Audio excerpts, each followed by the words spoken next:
April 18, 1942. Northern Pacific, 650 miles east of Japan. The morning sky is thick with haze and cold spray, the kind that clings to flight jackets and goggles. The deck of the USS Hornet groans under the weight of 16 B-25 Mitchell bombers, Army aircraft never meant for a carrier deck. Crewmen scurry across the slick steel, lashing ropes, checking engines, straining against the salt wind that roars across the open ocean. At 8 a.m., the calm shatters. A lookout bell rings. 2 Japanese picket boats spotted on the horizon. The task force is discovered. Vice Admiral Bull Halsey, commanding the operation, clenches his jaw. The plan had been to launch at 450 miles from Japan, but the enemy patrol boats have forced their hand. He turns to his signal officer. Launch them. Launch all aircraft. On deck, Lieutenant Colonel James Jimmy Doolittle, a short, wiry man with a calm confidence that radiates command, gives a brief nod. He's the first to take off. His B-25, Plane No. 1, is loaded with 4 500-pound bombs, and barely enough fuel to reach the Chinese coast, if the wind favors them. The sea heaves under the hull as Doolittle throttles forward. Engines roar like thunder. The Mitchell lurches down the narrow deck, the bow dipping dangerously toward the waves. For a heart-stopping moment, it seems the bomber won't make it. Then, at the very edge of the deck, the nose rises. The B-25B lifts, wheels skimming the ocean spray before climbing into the gray void. One by one, the others follow.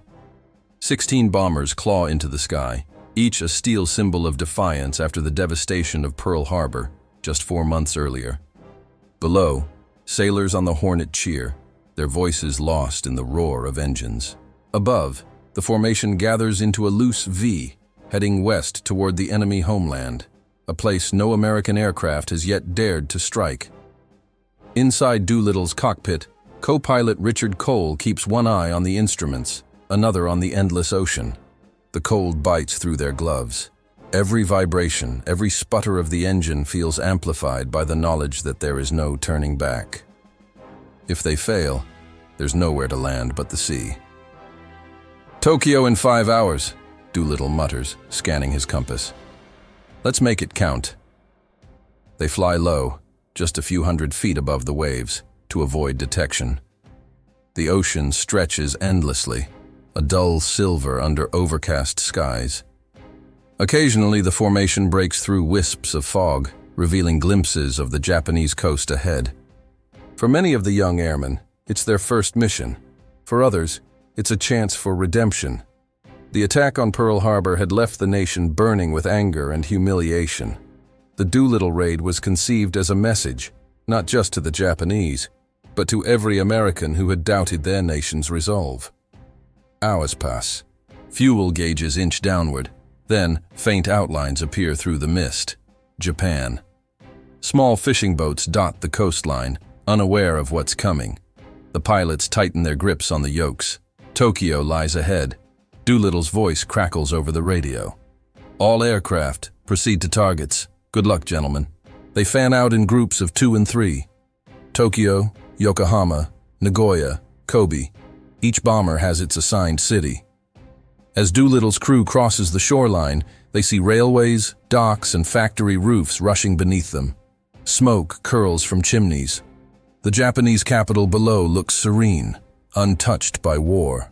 Until now. Doolittle levels the bomber at 1,500 feet. Bomb bay doors open. The whine of hydraulics fills the cabin. Crewman Bombardier Sergeant waves a gloved hand. "On target!" 4 bombs tumble free, whistling through the morning air. A second later, impact. Fire blooms across Tokyo's industrial district. Flames leap skyward, black smoke staining the clouds. Within moments, anti-aircraft guns come alive. Red bursts of tracer fire streak upward, shaking the aircraft as it banks hard to avoid the flak. Doolittle's hands grip the controls tight, jaw set as shrapnel rattles against the fuselage. "Hang on, boys. We're still in one piece." Below, chaos. Civilians scatter through the streets. Japanese defenses, completely unprepared for an airstrike on their homeland, scramble to respond. The shock is total. No one thought American bombers could possibly reach Japan. By 9:30 a.m., the sky over Tokyo and neighboring cities is streaked with smoke and fire. Each of the 16 bombers delivers its payload and turns southwest, heading for the safety of China, though safety is a relative term. With fuel running dangerously low and no guarantee of friendly airfields, every crew knows they may have traded one peril for another. Behind them, Tokyo burns, and the Japanese High Command realizes for the first time that their home islands are not invulnerable. The war has come to them. The bomb bay doors close, and Doolittle's crew exhales, half in relief, half in dread. The mission's most dangerous part isn't over Tokyo, it's what comes next. The B-25's engines drone steadily, but the fuel gauges tell a grim story. The early launch, hundreds of miles off schedule, means they'll be flying far beyond the aircraft's limits. Fuel's dropping faster than planned. Co-pilot Cole mutters, checking the dials. The tanks are nearly dry, and they're still over water. Below them, waves crash in gray-white bursts against the surface of the East China Sea. There's no turning back, only forward, toward China. Each of the 16 bombers faces the same fate. Some crews drift apart, flying blind through clouds and rain squalls. The weather worsens with every mile. Turbulence rattles the aircraft like a tin can in a storm. Inside, men fight exhaustion, cold, and the creeping fear that they won't make it to land. Doolittle studies his charts by the dim red glow of the cockpit lamp. The wind speed is higher than expected, pushing them off course. He knows the odds, slim to none, but quitting isn't an option. "If we go down," he says calmly, "we'll go down trying." Hours drag by. The coastline of China remains hidden beneath heavy fog. Radio silence dominates the airwaves. One by one, other crews vanish from contact. Some ditch in the sea.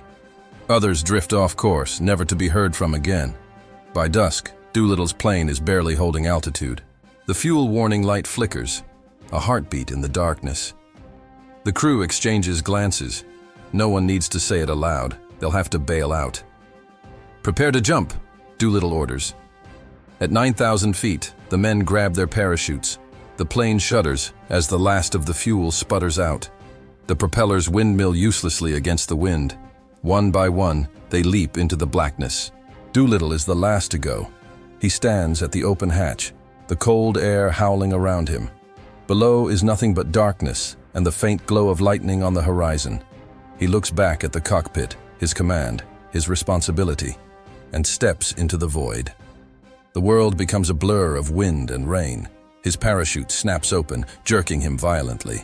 For a few terrifying seconds, he dangles in the storm, twisting, falling through sheets of rain. Then, impact. He hits the ground hard, tumbling down a hillside. The night is silent except for the distant crash of waves. Somewhere nearby, faint voices, his crew alive. They regroup in the darkness, soaked and bruised but breathing. They have no idea where they are. No compass, no radio, no sign of civilization. Only endless hills and the smell of wet earth. As dawn breaks, the reality sets in. They've landed in Japanese-occupied China. Every step westward could mean capture or death. But the locals, Chinese farmers and guerrilla fighters, find them first. Risking their lives, they guide the Americans through villages, hiding them from Japanese patrols. The journey to safety will take weeks. Other crews are not as fortunate. Some crash in the mountains, others are captured. In occupied territory, captured Doolittle raiders face brutal interrogation, torture, and execution. The Japanese military, humiliated by the attack on their home islands, exacts ruthless revenge, not only on downed airmen, but on Chinese civilians suspected of aiding them. Entire villages are massacred in retaliation. Meanwhile, Doolittle, unaware of his fate back home, believes the mission has failed. Every bomber lost, every crew scattered. Sitting in a makeshift hut in China, he confides to one of his men, "I guess we accomplished nothing." But far across the Pacific, the reaction is the opposite. When word reaches Washington that all 16 bombers successfully struck Japan, the United States erupts in celebration. Newspapers hail the Doolittle Raid as a miracle, proof that America can strike back. Morale skyrockets overnight. Even President Roosevelt smiles when asked where the bombers launched from. He grins and says, "Shangri-La." In Japan, the shock is profound. The government had promised its citizens that the homeland was impenetrable, that no enemy could reach their sacred islands. The sight of American bombs falling on Tokyo shatters that illusion. The Japanese military begins to reconsider its entire strategy. If the Americans can strike Tokyo this early in the war, what will they be capable of next? In Tokyo, the smoke from the Doolittle Raid still lingers days later. Streets are scorched, buildings blackened, and the once untouched heart of the Japanese Empire bears its first scars of war. The damage itself is minor compared to what will come later, but psychologically, it's catastrophic. The Imperial General Headquarters convenes in tense silence. Around the long lacquered table sit the most powerful men in Japan: Admiral Isoroku Yamamoto of the Imperial Navy, General Hideki Tojo, and other senior officers. No one dares speak at first. The unthinkable has happened.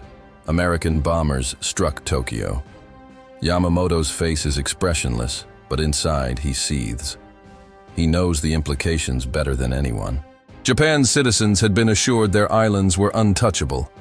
The illusion of security, carefully built through propaganda and confidence, has just gone up in flames. "This cannot happen again," one general says, slamming his fist on the table. "The Americans must be crushed before they can bring the war to our doorstep." Yamamoto leans forward, voice measured but firm.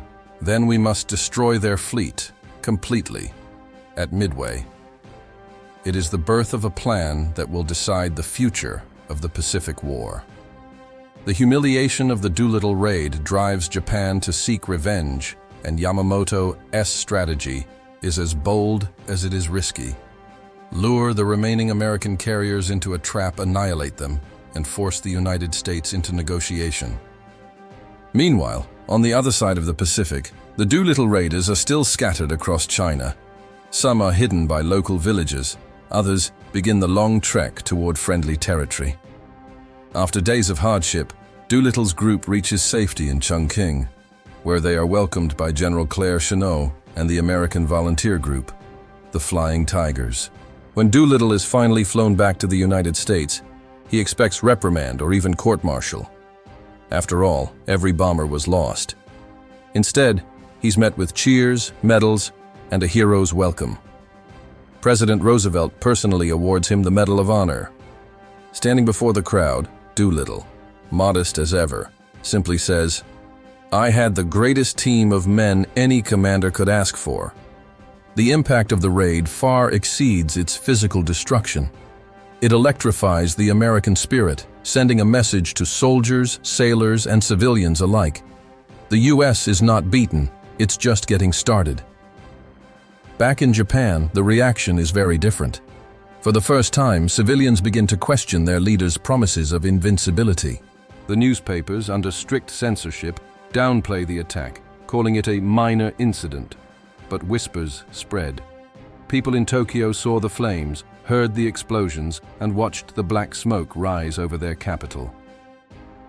In the Imperial Palace, Emperor Hirohito listens to reports with a grim expression. He asks few questions, but one lingers in every room of power. How could this have happened? The search for answers only deepens Japan's sense of vulnerability. The Navy tightens patrols across the Pacific, spreading forces thin. Army divisions are diverted to China to hunt down American survivors and punish the Chinese villages that helped them. Tens of thousands of civilians pay the price for showing compassion. As the Japanese Empire turns inward in paranoia and rage, Yamamoto's plan moves forward. Midway Atoll, two small islands in the middle of the Pacific, becomes the target. He intends to strike fast, destroy the U.S. carriers, and redeem Japan's honor. What Yamamoto doesn't know is that American cryptanalysts have already broken his naval codes. Thanks to the same intelligence momentum sparked by early war desperation, the U.S. Navy knows exactly when and where Japan will strike. When the Japanese fleet sets sail for Midway in June 1942, it carries with it the weight of Doolittle's audacity. The raid that was supposed to be symbolic has reshaped the war itself. Admiral Chester W. Nimitz, commander of the Pacific Fleet, studies his chart aboard the USS Enterprise. He knows what's coming. Turning to his staff, he says quietly, "Let's finish what Doolittle started." In just weeks, the Pacific will erupt in the most decisive carrier battle of the war, a confrontation that will shift the balance of power forever. The Japanese had wanted revenge. Instead, they would meet ruin. June 4th, 1942. Midway Atoll, Central Pacific. The dawn sky glows orange as the first Japanese aircraft roar toward their target. Tiny dots against an ocean the size of eternity. Below, on the American-held islands of Midway, radar operators squint at their screens, watching the blips multiply. The alarm sounds across the base. Enemy planes inbound, bearing 320 degrees. American pilots sprint from their bunks, helmets half-fastened, boots unlaced, as the island erupts into motion. Within minutes, the airfield is a frenzy of roaring engines and swirling dust. Fighters scramble into the sky to meet the oncoming storm. Far to the northeast, 3 American aircraft carriers, Enterprise, Hornet, and Yorktown, lie in wait. Admiral Nimitz's gamble has worked. Thanks to decoded Japanese messages, the U.S. Navy knows exactly where Admiral Yamamoto's fleet will strike. From the bridge of the Enterprise, Rear Admiral Raymond Spruance watches the sunrise, his expression unreadable. He gives the order, "Launch the strike." Dozens of dauntless dive bombers, Devastator torpedo planes, and Wildcat fighters roar off the decks, one after another. The decks tremble under the power of engines and propellers. Pilots glance at each other in silence, knowing the odds. Many won't be coming back. Meanwhile, hundreds of miles away, the Japanese fleet is split and uncoordinated. Admiral Chuichi Nagumo, commanding the carrier strike force, has already launched his first wave against Midway. Now he is caught in the worst possible moment, his decks cluttered with refueling aircraft and bombs scattered across hangar floors. At 10:20 a.m., the first wave of American dive bombers appears, unseen and unchallenged, high above the Japanese fleet. The morning sun glints off canopies as pilots line up their sights. Lieutenant Commander Wade McCluskey, leading the Enterprise's air group, spots the Japanese carriers below: Keiga, Akagi, Soryu, Hiryu. 4 giants of the Imperial Navy. He pushes the nose of his Dauntless down. "Let's get 'em, boys!" The sky fills with screaming metal. Bombs whistle downward, cutting through clouds and smoke. The first explosions blossom like fiery flowers across Kaga's flight deck, igniting fuel lines and ammunition. A second later, Akagi erupts in a massive fireball, its deck crew engulfed in flames. Soryu takes 2 direct hits, its hangars a chain reaction of explosions. In less than 6 minutes, 3 of Japan's 4 frontline carriers are burning wrecks. Back on the American carriers, radio chatter crackles with disbelief. The attack had been chaotic, improvised, yet it succeeded beyond all expectation. For the Japanese, the Doolittle Raid had been a warning. Now, its prophecy fulfilled. Only Hiryu remains. Furious, its commander launches a counterstrike that hammers the Yorktown, crippling it with 2 direct hits. But the Americans strike back again that afternoon, sending Hiryu to the bottom as well.